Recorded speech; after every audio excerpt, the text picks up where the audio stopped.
இருக்கக்கூடாது. ஒரு லட்சியத்தை நோக்கி நீங்கள் செல்ல வேண்டும்.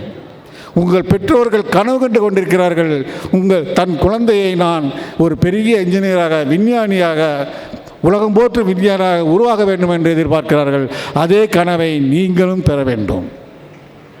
என்னுடைய 48 ஆண்டு கால கல்வி சேவையில் நான் பல ஆயிரக்கணக்கான மாணவர்களை பார்த்திருக்கின்றேன். They all realise very late. நாங்கள் கல்லூரியில் படிக்கும் பொழுது கொடுக்குற அட்வைஸ், இன்ஸ்ட்ரக்ஷன்ஸ் அவங்களுக்கு பிடிக்கல. இப்போ கூட நான் அவங்களுக்கு அட்வைஸ் பண்ணுறேன்.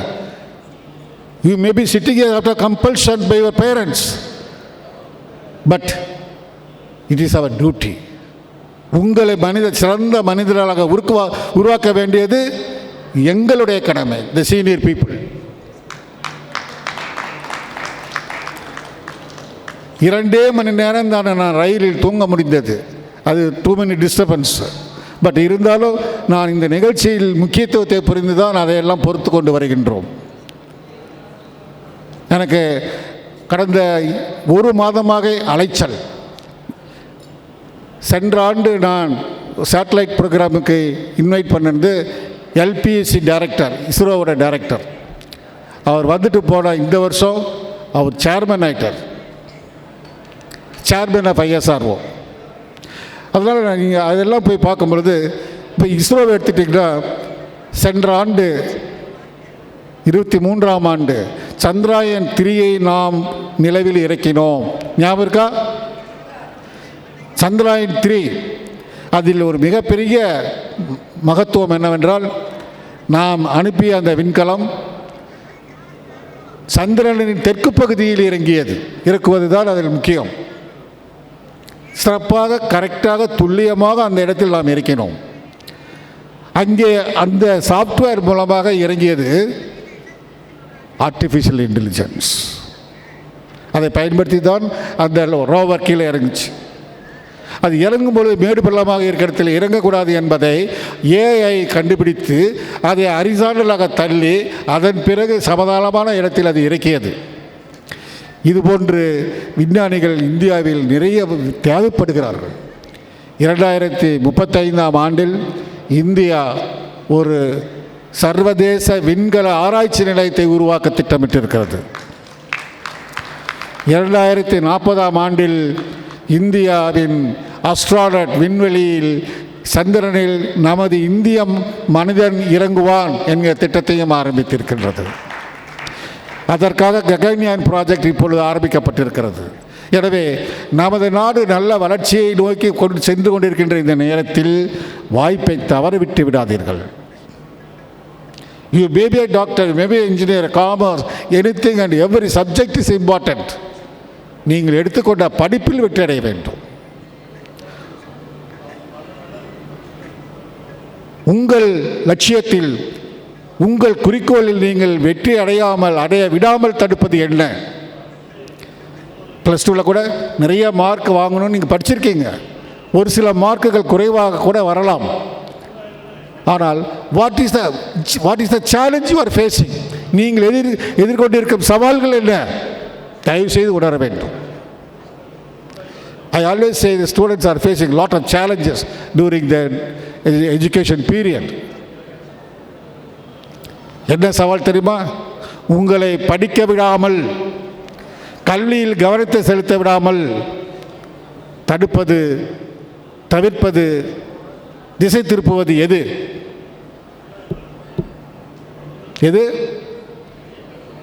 Mobile phone. இங்கே மொபைல் ஃபோன் இல்லாதவங்களே இல்லை. ஒரு நாளைக்கு 7 அல்லது 8 மணி நேரம் நீங்கள் மொபைல் ஃபோனில் நேரத்தை வீணாக்கினால், ஒரு மாதத்திற்கு ஏறக்குறைய 300 மணி நேரத்தை நீங்கள் வீணாக்கினால், ஒரு வருடத்திற்கு 3600 மணி நேரத்தை நீங்கள் வீணாக்கினால், 4 ஆண்டுகளுக்கு நீங்கள் ஏறக்குறைய 12000 மணி நேரத்தை மொபைல் ஃபோனில், சோஷியல் மீடியாவில் நீங்கள் வீணாக்குகிறீர்கள் என்பதை மறந்து விடாதீர்கள். இந்த 12000 மணி நேரத்தை ஆக்கப்பூர்வமாக கல்வி செலுத்தியிருந்தீர்களே ஆனால் நீங்கள் மிகப்பெரிய விஞ்ஞானியாக வரலாம், சாதனையாளராக வரலாம். இதை யூஸ் பண்ணாதீங்கன்னு சொன்னால் நான் கெட்டவன். அவர் கிடக்கிறாரு, மொபைல் இல்லாமல் எனக்கு வாழ்க்கையே இல்லை. எஸ், மொபைல்னால தான் வாழ்க்கையை குலைத்த பல ஆயிரக்கணக்கான மாணவ செல்வங்களை நாங்கள் பார்க்கின்றோம். பொள்ளாச்சியில் நடந்த நிகழ்ச்சி உங்களுக்கு தெரியும். 250 பெண்கள் சீரழிக்கப்பட்டார்கள் மொபைல் ஃபோன்னால். பல ஆபத்துகள் இருக்கின்றன. தேவை, நல்லதுக்கு பயன்படுத்துங்கள், ஆக்கப்பூர்வமான செயல்களுக்கு மொபைல் பயன்படுத்துங்கள். ஆனால் you are being dragged towards the destruction forces of this your life என்பதை மறந்து விடாதீர்கள். ட்ரக்ஸ் அண்ட் ட்ரிங்க்ஸ் மிகப்பெரிய ஆபத்தை உருவாக்கி கொண்டிருக்கின்றன. சந்து பந்து எல்லாம், மூளை முடுக்குகள் எல்லாம், தெருக்களில் எல்லாம் ட்ரக்ஸ் விற்கப்படுகின்றன. இந்தியாவில் ஒரு நாட்டை அழிப்பதற்கு மிகவும் முக்கியமான ஆயுதம் என்னவென்றால் அணுகுண்டு. அணுகுண்டினால் சீரழிந்த நாடு எது? எந்த நாடு? ஜப்பான். அந்த சீரழிவை பாருங்கள், காணொளியில் பார்க்கலாம். நான் அந்த இடத்திற்கு, ஹிரோஷிமா நாகசாகிக்கே நான் சென்று பார்த்து வந்தேன். அது போன்ற அழிவு நமக்கு தேவையா? ஆனால் இன்று அதுபோன்று அணுகுண்டை போட்டு வெடிக்காமல் அந்த நாட்டை சீரழிக்கலாம் என்ற ஒரு சூழ்நிலை வந்திருக்கிறது.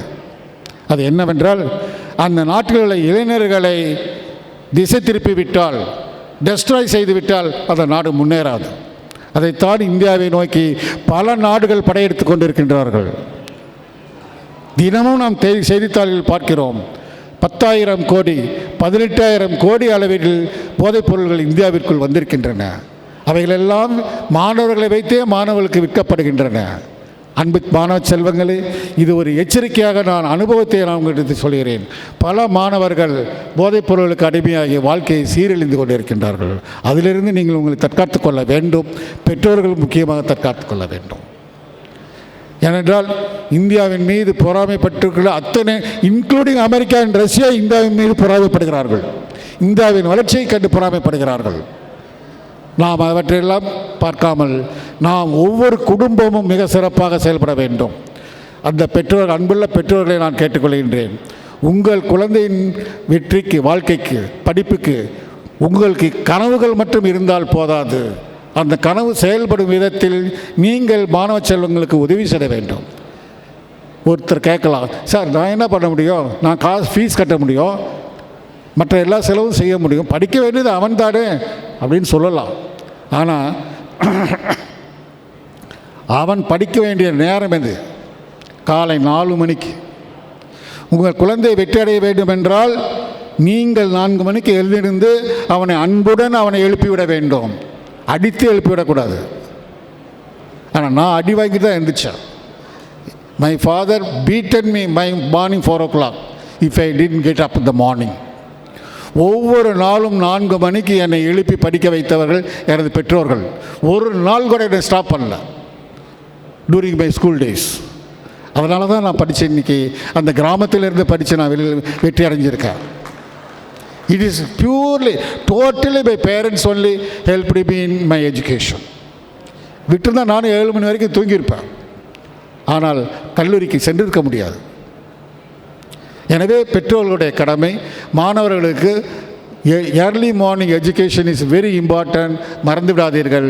உங்கள் கனவு நினைவாக வேண்டும், உங்கள் குழந்தைகளுடைய படிப்பு வெற்றி அடைய வேண்டும் என்றால் education by 4 AM in the morning.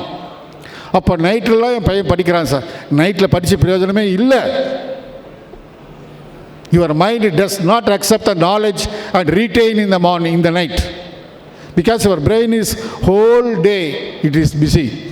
It has to take some rest. தூங்கி எழுதிச்சு படித்து பாருங்கள், சக்ஸஸ் இஸ் கேரண்டி. இன்றைக்கி இருக்கிற சூழ்நிலையில் இந்த சினிமா அது கையில் ஒரு பாம் கொடுத்தா நம்ம எப்படி ஆபத்து உண்டாக்குமோ அந்த மாதிரி நிறைய சினிமாக்கள் மாணவர்களை சீரழித்து கொண்டிருக்கின்றன. ஒரு நாள் நான் டெல்லி ஏர்போர்ட்டில் சென்னைக்கு வர்றதுக்காக வெயிட் பண்ணிகிட்டு இருக்கேன். ஒரு லான்ச்சில் அப்துல் கலாம் அவர்கள் அப்போ தான் வந்தாங்க. அவர் 6 வருஷத்துக்கு முன்னாலே நான் அவர் கூட நான் PhD ஜாயின் பண்ணிட்டேன். அதனால் என்னை நீ எப்படிப்பா இருக்கான்னு விசாரித்தார். ஆராய்ச்சியெல்லாம் எப்படி போகுதுன்னு கேட்டார். நல்லா போகுது சார்னு சொன்னார். அவர் 2வது அப்போ he is a scientific advisor to the prime minister of India. அந்த ஸ்டேஜில் நாங்கள் 2 பேரும் பேசிவிட்டு ஃப்ளைட்டில் ஏறத்துக்கு வந்தோம். ஃப்ளைட்டில் படிக்கட்டில் அடி வைக்கும்போது நான் என்ன சொன்னேன், சார் நீங்கள் முன்னே போங்க சார் அப்படின்னு. அவர் சொன்னார், நான் முன்னுக்கு போய் பல வருஷம் ஆயிடுச்சு, இனிமேல் நீ முன்னுக்கு போக வேண்டியது நீ தான் அப்படின்னார். எவ்வளோ இன்ஸ்பிரேஷன் எனக்கு. என் முதுகை தட்டி புஷ் பண்ணார் மேலே ஏறுன்னு. அது எனக்கு வாழ்க்கையில் மிகப்பெரிய டேர்னிங் பாயிண்ட்டு நான் நினச்சேன். மேலே போய் அவர்கிட்ட உட்காந்து பேசும்போது கேஷுவலாக என்ன சினிமா பார்த்தீங்க ரீசெண்டாக அப்படின்னு கேட்டேன். கேஷுவலாக பேசுவார். எனக்கு 60 வயசு ஆகுது, இது வரைக்கும் நான் சினிமா பார்க்கல, இனிமேலும் சினிமா பார்க்க மாட்டேன்னு இருக்கேன் அப்படின்னார். எவ்வளோ பெரிய ஸ்டேட்மெண்ட் அது. பல காரணங்களால் அவர் சினிமா விருப்பம்